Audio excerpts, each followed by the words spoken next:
Good morning, 5th class.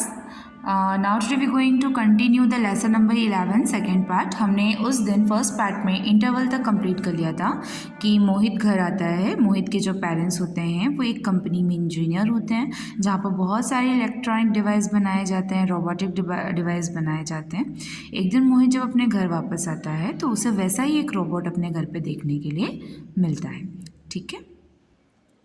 फिर जब वो पूछता है अपने पेरेंट्स से कि इसकी वर्क कैसी है तो उसकी मम्मा उसे बताती हैं कि जिस तरीके से हम बाकी के इलेक्ट्रॉनिक एप्लायंसेस को यूज़ करते हैं ठीक उसी तरीके से हम रोबोट को भी यूज़ करते हैं. उसे भी टाइम टू टाइम चार्ज करने की नीड होती है. अब over the next few days Mohit watched in awe as Rikkis performed various chores around the house. यानी कि काफ़ी टाइम उसके साथ रहने के बाद मोहित ने ऑब्जर्व किया कि जो रिकी था, उस रोबोट का नाम क्या था? रिकी बहुत सी चीज़ों को अपने घर में कंप्लीट करता था, जैसे कि कुकिंग, क्लीनिंग, आयरनिंग मतलब प्रेस करना, गैदरिंग क्लॉथ्स, कपड़ों को इकट्ठा करना फॉर द लॉन्ड्री, धोने के लिए. It also cleared and picked up the book and other things that were strain around the place. घर में अगर सामान यहाँ वहाँ फैला हुआ है, बुक यहाँ वहाँ फैली हुई है, तो उन सभी चीज़ों को वो बहुत ही अच्छे से क्लियर अप करता था. Mohit asked his father, how does it do all the work papa? Mohit ने एक दिन अपने पापा से पूछा कि ये सारा काम कर कैसे लेता है. It is program to do so, Mohit replied his father. उसके पापा बोलते हैं कि ये सब चीज़ें उसकी प्रोग्राम में फिट है. Programmed, what does that mean? यानी कि मोहित ने पूछा कि प्रोग्राम क्या होता है. छोटे बच्चे प्रोग्राम क्या जानेंगे कि एक डिवाइस को किस तरीके से सेट किया जाता है. तो मोहित ने पूछा कि प्रोग्राम क्या होता है. All right, let me see how I can explain it to you. Okay. अब उसके पापा ने बोला कि देखते हूँ मैं आपको किस तरीके से समझा पाता हूँ कि प्रोग्राम क्या होता है. तो उन्होंने एक आइडिया सोचा और कहा कि okay, I want to you tell to do something. I can be anything. Let's see. Asked me to spread jam on a slice of bread, says his father. उन्होंने कहा कि ठीक है, मैं तुम्हें कुछ करके दिखाता हूँ कि इस चीज़ का प्रोसेस कैसे होता है. जैसे कि why would I do that पापा? asked the मोहित. उन्होंने कहा कि ठीक है, काम करो, ब्रेड उठाओ, स्लाइस, उसकी ब्रेड के टुकड़े को, उसको स्लाइस कहते हैं, the slice of a bread. तो ब्रेड के टुकड़े को उठा के उस पर जैम लगाओ. तो मोहित कहता है कि पर मैं ये क्यों करूँ? why would I do that? Well Mohit, let us try. उन्होंने कहा कि नहीं, एक बार ट्राई करके देखते हैं. I want you to imagine that I know nothing at all. I do not know what a slice is or what a bread means or what a jam is. मान लो, imagine करो कि तुम्हें नहीं पता कि स्लाइस क्या होती है, ब्रेड क्या होता है और जैम क्या होता है. I do not know, मुझे नहीं पता. How to spread jam either, मैं ये नहीं जानता कि ब्रेड के ऊपर जैम कैसे लगाया जाता है. Now tell me how I should go about it. तो अब मुझे बताओ कि मैं ब्रेड को कैसे पहचानूं और उस पर जैम कैसे लगाऊं. Asked his father. Mohit begin. All right, here you go, take a slice of a bread. तब उसने बताना शुरू कर दिया कि ठीक है, शुरू करते हैं कि सबसे पहले जाके ब्रेड का slice low. His father interrupted. What is bread? उसके पापा ने मजाक में करते पूछा कि ब्रेड क्या है.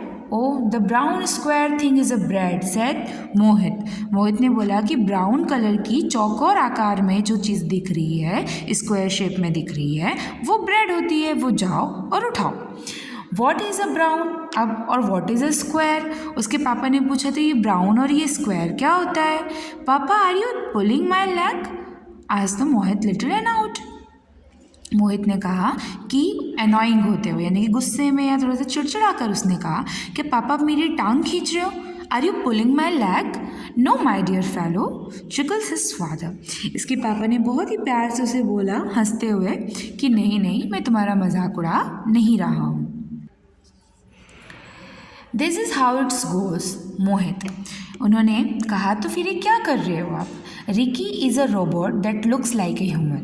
It works on a computer program that is already stored in its memory. उसके पापा ने कहा कि रिकी एक कंप्यूटर से चलाने वाला एक प्रोग्राम है एक रोबोट है जो कि सिर्फ ह्यूमन की तरह दिखता है, यानी कि इंसान की तरह दिखता है। वो इंसान नहीं है कि वो सारी चीज़ों को पहचान जाएगा।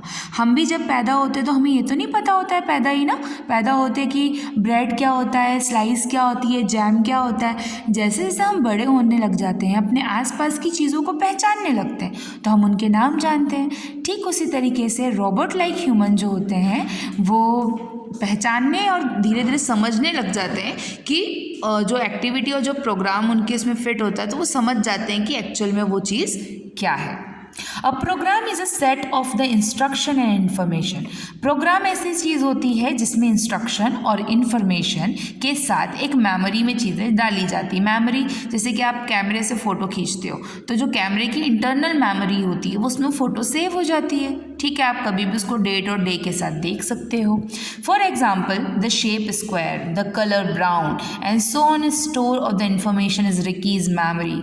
पापा बताते हैं कि जैसे कि मान लो ब्रेड क्या है, वो स्क्वायर शेप का क्यों है, वो ब्राउन क्यों है, ब्राउन दिखने वाली स्क्वायर शेप की जो चीज़ होती है उसको हम ब्रेड कहते हैं। ये सारी इन्फॉर्मेशन हमने रिकी की मेमोरी में फिट कर रखी है। Similarly the process of spreading jam is also store a step by step instruction.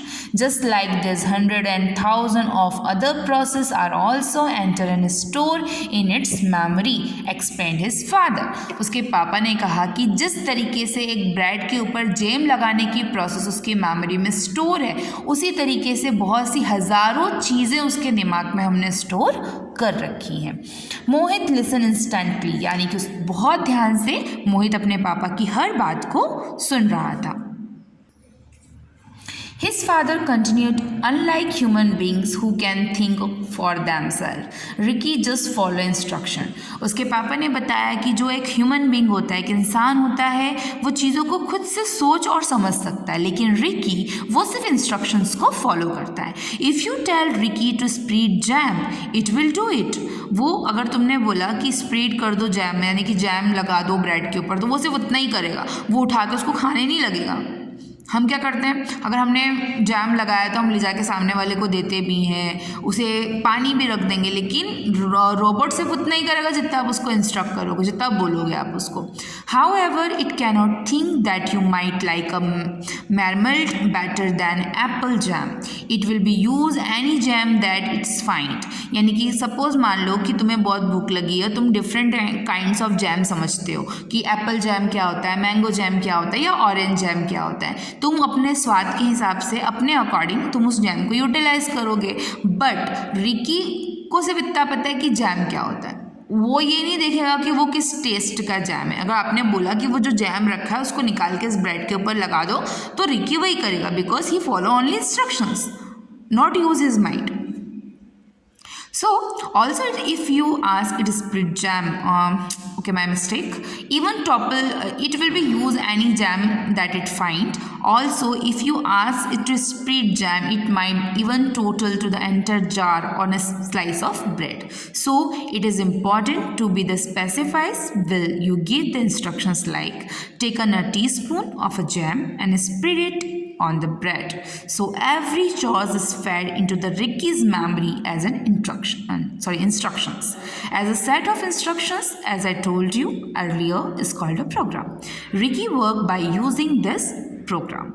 यानी कि उसे आपको ही बताना पड़ेगा कि पहले चम्मच उठाना है, ब्रेड की स्लाइस लेनी है, उसमें से जैम निकालना है और जैम को स्प्रेड करना है। ये जो सारी प्रोसेस होती हैं वो मेमोरी में स्टोर की जाती हैं as a instruction. Now let us see how it's work. Watch Ricky. अब उन्होंने कहा कि रिकी को ध्यान से देखना कि वो कैसे वर्क करता है। ठीक है, तो इस तरीके से उन्होंने रिकी का जो भी प्रोसेस है उसे बताया। So Ricky come here, make a sandwich with a teaspoon of a jam and 2 slices of a bread, call his father. उसके पापा ने कहा कि रिकी इधर आओ, सैंडविच की तरह 2 ब्रेड के बीच में जैम लगा कर दो। Ricky came down and went into the kitchen. It took a slice. It took a sliced brown bread from the bread box. It took the teaspoon, मतलब इस पैराग्राफ में लिखा है कि उसने पूरा प्रोसेस करा. सबसे पहले गया, उसके बाद ब्रेड के पैकेट में से ब्रेड निकाला, चम्मच निकाला, जैम निकाला, उसमें स्प्रेड किया, दोनों ब्रेड को आपस में जोड़ा और प्रॉपर प्लेट में रख के वो लेकर आ गए. ये सारी प्रोसेस इस पैराग्राफ में लिखी है जो आप पढ़ सकते हैं ध्यान से. इन सभी चीज़ों को देखते हुए जो मोहित था उसे सभी चीज़ें समझ में आ गई. उसे समझ में आ गया कि कैसे जो रिकी है वो अपना वर्क करता है. सो ये जो क्यूरियस इंस्ट्रक्शन था वो इस पूरे पैराग्राफ में ये लिखा गया है कि मोहित को पूरा प्रोसेस जो रोबोट्स का था वो समझ में आया कि जो रोबोट्स होते हैं वो हमारी तरह दिखते ज़रूर हैं बट हमारी तरह वो सोच नहीं सकते, उनको प्रॉपर इंस्ट्रक्शन की ज़रूरत पड़ती है. Okay student, so I hope आपको ये चैप्टर समझ में आ गया है. That's read this lesson, page number 80, 78 to 80. Okay, have a good day.